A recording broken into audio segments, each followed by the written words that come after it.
The past makes us afraid because when we look at the past, we are afraid that the dark times will happen again. We will sin again. We will struggle again. We are afraid. Or when we look at the past, we can feel bitter. We are bitter with the people who hurt us, who treated us unfairly. And so we don't want to look at the past. But the problem is not really with the past. The problem is how we react to the past. And I think we have this wrong reaction to the past when we focus more on what we suffered rather than what God has taught us because of what we suffered. Have you ever stopped to consider all the things God has taught you the past couple of years?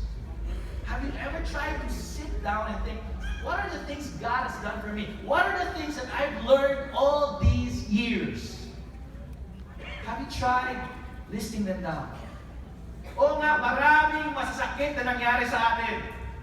Pero paano naman yung mga natutunan natin dahil sa mga pagkakataon yun?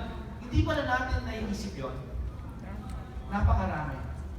You know, I have this small notebook where I write down summaries of the things I've been learning all these years. I even forgot what year I started doing that. It's my own personal proverbs. And I write down these things and I read them every now and then to remind me. And it convicts me. Oh, I really wrote that. I wonder when I wrote that. But it pays to remember the things that God has taught us. You know, how many quiet time notebooks have you used the past couple of years? You know, last week, I went to my closet, I collected all my old quiet time notebooks. It's a stack about this high. And I took a picture.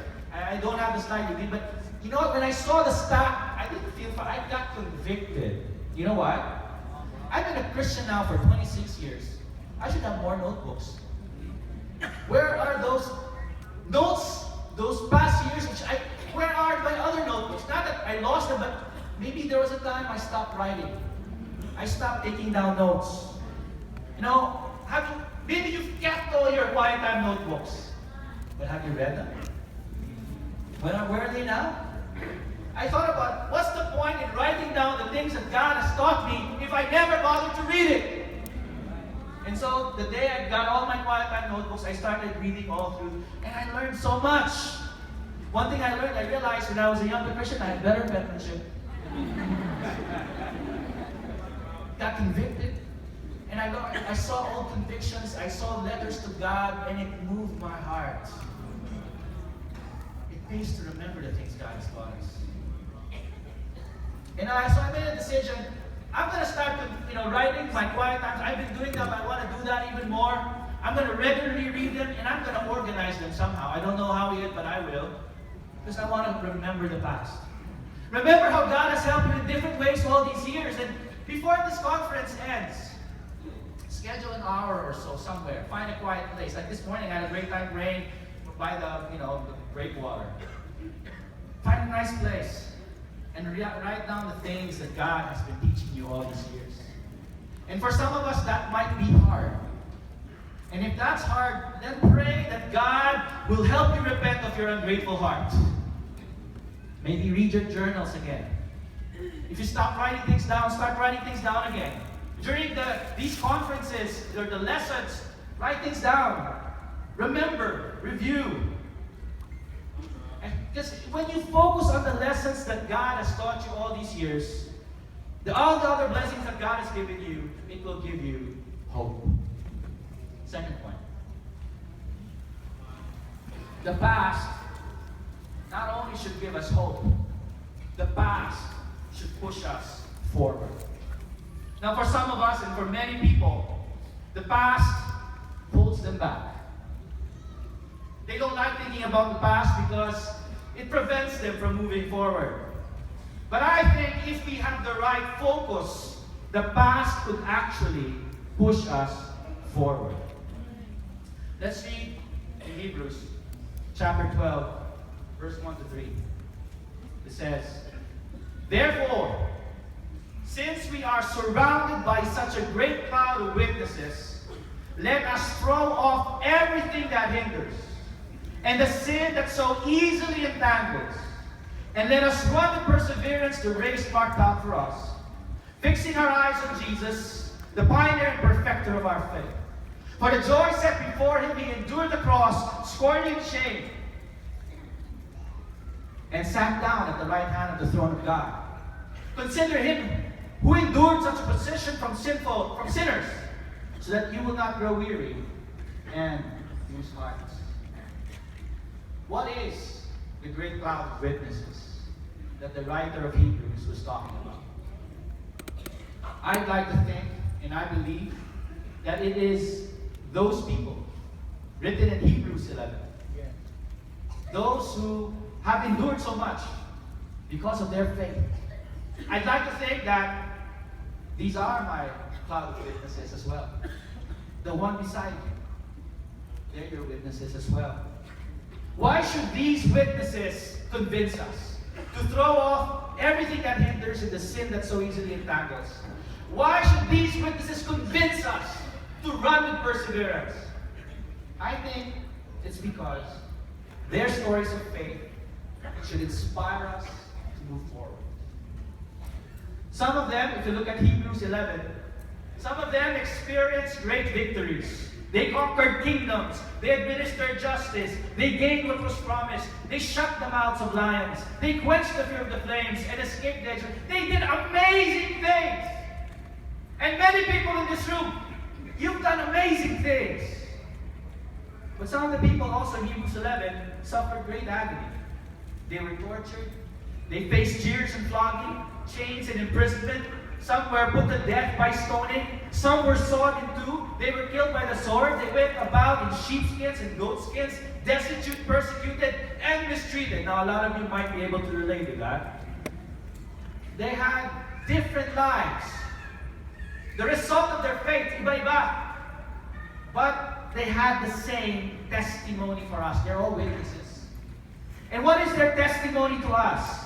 They have different lives, but they have the same testimony because that's what witnesses do. They testify. And what do they testify? They testify that being faithful is worth it.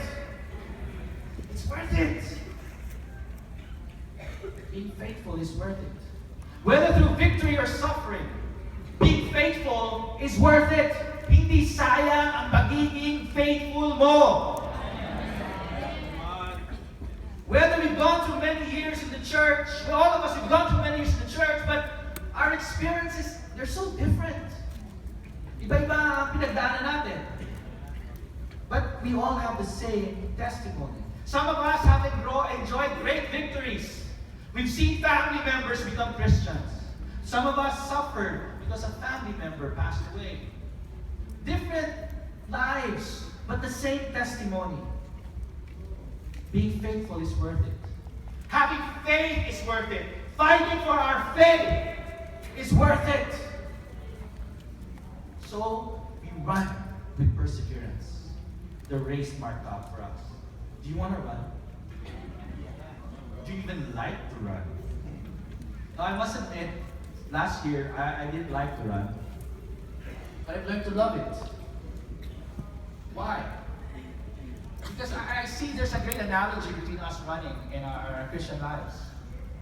And some people, it prevents, we may not want to because we don't think we can. For me, my problem was, a year ago I was overweight. I could only run maybe 5 minutes and I get tired. But starting February of this year, I saw a nutritionist, get some advice, listen to advice, follow the advice. So I started, watching what I eat, doing exercise. At first, 5 minutes of jogging, 25 minutes of walking. Then it became 10 minutes of jogging, 15 minutes of walking. And soon it changed. I lost 26 pounds since February. There's nothing magical about it. Brothers and sisters were asking me, what are you doing? What are you taking? I'm not taking the same thing that Arnold was advertising about. I just followed advice. I just learned from the experiences of others. I was able to throw off the weight that was hindering me from running. And I can run now for an hour. I know that's not a lot for some of you. You can run for 3 hours, 4 hours, but that's a lot for me. Coming from someone who couldn't run for more than 5 minutes without stopping. You know, what's stopping you spiritually? Don't we all have the same Lord? Can't we all just fix our eyes on Jesus, the author and perfecter of our faith? Can't we just look at how much He endured so that we don't get discouraged about the things that we've gone through and we are going through? We can learn from His experience. You see, our past, it can't prevent us from moving forward. What hinders us are maybe our hurts, maybe regrets. You know, the room, one of the things I mentioned in the room a while ago was we have some regrets when we're older. Ano ba yung mga hurts ninyo? Ano ba yung mga regrets? Ano ba yung ginawa sa atin na masyado tayong sensitive? What are those hurts compared to what Jesus went through? What are those hurts compared to being sawed in two? Nothing. What is hindering us? You know, even sins, that might entangle us. If we don't repent of sins, it will entangle us. We can't run. But even if we've repented, sometimes we can't move forward. Even if we've repented because of our past sins, why? Because we have regrets, we feel insecure. We think thoughts like, I committed a lot of sins as a leader, so I can't lead anymore. Let the young ones do that. Those who are still innocent. Not like me. You're quiet, I don't know why. Actually, I do. You know, one of the great cloud of witnesses that's included in Hebrews 11 is Samson. And he's not actually Mr. Righteousness, is he? So is David, an adulterer, a murderer. You have Rahab, the prostitute. The Bible made sure it's there, the prostitute Rahab, just in case you forgot. See, they had sins in their lives, but they could still be part of the Hall of Fame of faith. What makes you think your sin prevents you from doing great things for God now? Learn from the experiences of these people in Hebrews chapter 11. Learn from the examples of the people in this room. Learn from your brothers and sisters from the church. Learn from their past and let it inspire you to move forward. Your past can push you forward if you learn from it. And at this time, I'd like to call on two people to be sharing about how God has moved in their lives. I'd like to call on Eric and Lisa Sismaet.